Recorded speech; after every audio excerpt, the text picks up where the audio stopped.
Pai do Senhor, meus irmãos, bom dia. Estamos aqui nessa oportunidade, a ministração da ceia do Senhor, né? Uma modalidade diferente, né? Que por causa da pandemia requer mais cuidados e até para a segurança dos irmãos. No sistema drive-thru, os irmãos passam, pegam a partícula do pão e o cálice e vão para os seus lares. Os que vêm a pé, eles podem ceiar ali presencialmente, né? De forma rápida e tranquila. Eu quero ler um texto da Palavra de Deus. Se encontra na primeira carta de Paulo aos Coríntios, no capítulo 11, no versículo 23, que nos diz assim: porque eu que recebi do Senhor, o que também vos ensinei, que o Senhor Jesus, na noite em que foi traído, tomou o pão, e tendo dado graças, o partiu e disse: tomai, isto é o meu corpo que é partido por vós. Fazei isto em memória de mim. Depois, da mesma maneira também, ele tomou o cálice, depois de ceiar, dizendo: este cálice é o novo testamento no meu sangue. Fazei isso todas as vezes que o beberdes, em memória de mim. Porque todas as vezes que comerdes este pão e beberdes este cálice, anunciais a morte do Senhor até que ele venha. Portanto, qualquer que comer este pão e beber o cálice do Senhor indignamente, será culpado do corpo e do sangue do Senhor. Mas examine-se o homem a si mesmo, e assim coma deste pão e beba deste cálice. Porque aquele que come e bebe indignamente, come e bebe para a própria condenação, por não discernir o corpo do Senhor. Por causa disso, há muitos entre vós fracos, doentes e outros que já dormem. Meus queridos, em rápidas palavras, como nos foi proposto nessa manhã, o apóstolo Paulo aqui, na primeira carta aos Coríntios, normatiza e estabelece, através do Espírito Santo, alguns princípios que vêm reger a prática do sacramento na vida da igreja, de um dos sacramentos, né? O primeiro sacramento é o batismo e o segundo a ceia do Senhor, assim nós cremos. Em primeiro lugar, o que isso quer dizer para nós? A ceia quer dizer que nós precisamos olhar para trás. Em primeiro lugar, a ceia fala para nós do grande amor de Jesus. A Bíblia diz que Deus amou o mundo de tal maneira que entregou o seu unigênito Filho, para que todo aquele que nele crê não pereça, mas tenha vida eterna. E essa entrega foi na crucificação. Jesus se entregou por amar a humanidade. Em primeiro lugar, esse sacrifício de olhar para trás nos fala também da justificação, porque nós somos justificados por aquilo que Ele fez.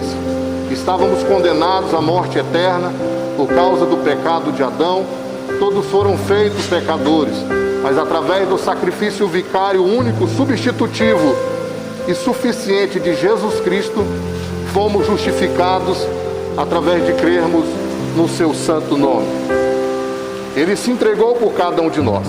Então entendemos que a ceia, ela não é um funeral, mas uma festa. Jesus tomou o pão e deu graças. Ele celebrou.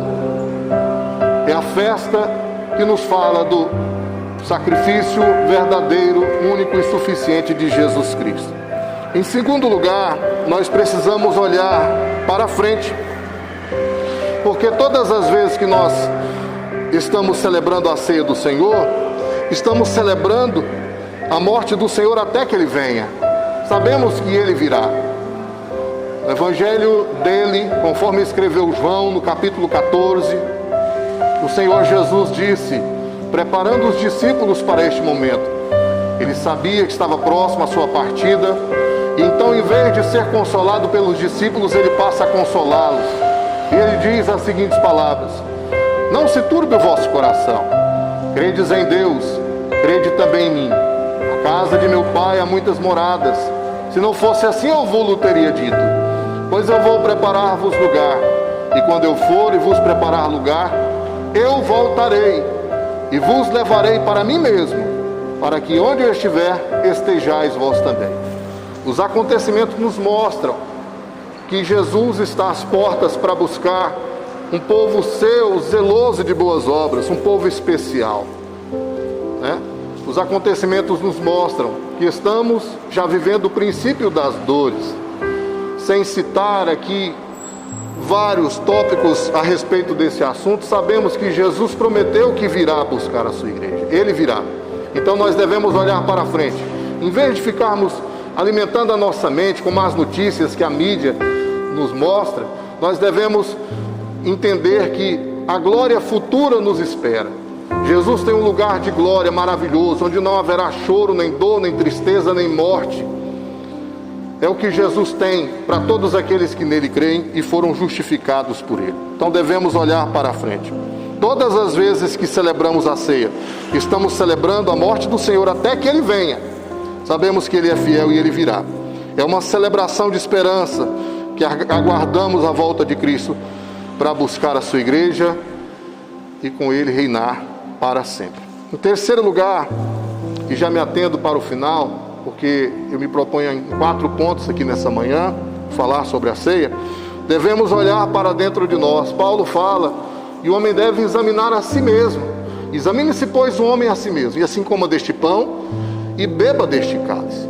Isso aqui é um sacrifício, uma celebração em memória do que o Senhor Jesus fez por cada um de nós.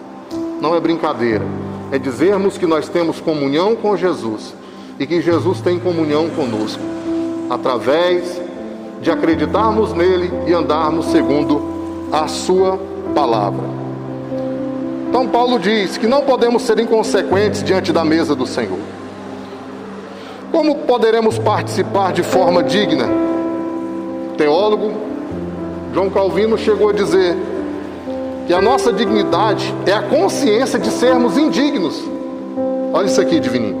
A nossa dignidade é a consciência de sermos indignos, mas nós participamos da ceia pela dignidade do Senhor. Amém? Pela dignidade do Senhor, do que Ele fez por nós. Porque nenhuma das nossas obras são declaradas como obras de justiça. As nossas obras são como trapos de imundícia. Mas através das obras de Cristo, através de crermos nele, fomos justificados e salvos por ele.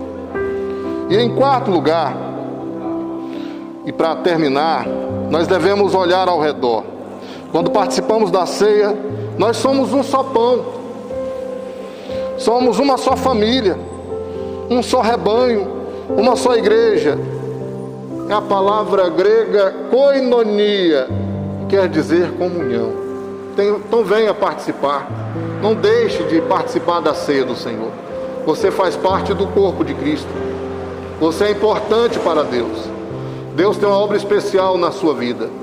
Não se deixe levar pelas más notícias, mas continue crendo que Jesus é fiel e vai cumprir tudo aquilo que Ele prometeu em nossas vidas. Nós não estamos sozinhos, alheio ao tempo, como se as coisas tivessem perdido o controle. Não.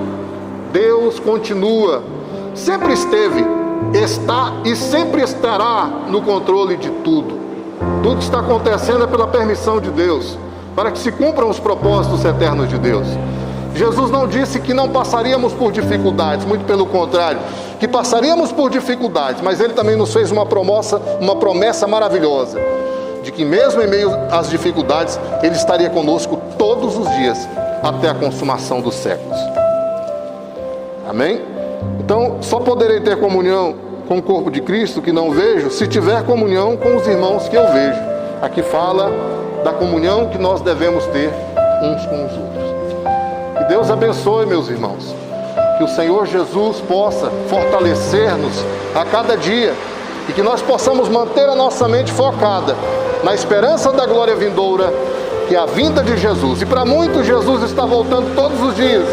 Nós devemos manter a fé, manter a comunhão, manter o amor, manter a esperança e saber que se, como nós vimos um vídeo anterior, preparado até pela igreja, que se nós não vencermos, se nós não formos livres da morte, seremos livres na morte.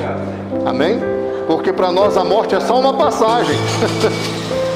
Uma passagem para estarmos agora eternamente com o Senhor Jesus, no céu de glória. Mantenha viva essa esperança. Te aguardamos aqui na igreja para participar da ceia do Senhor. Deus abençoe em nome do Senhor Jesus. Amém?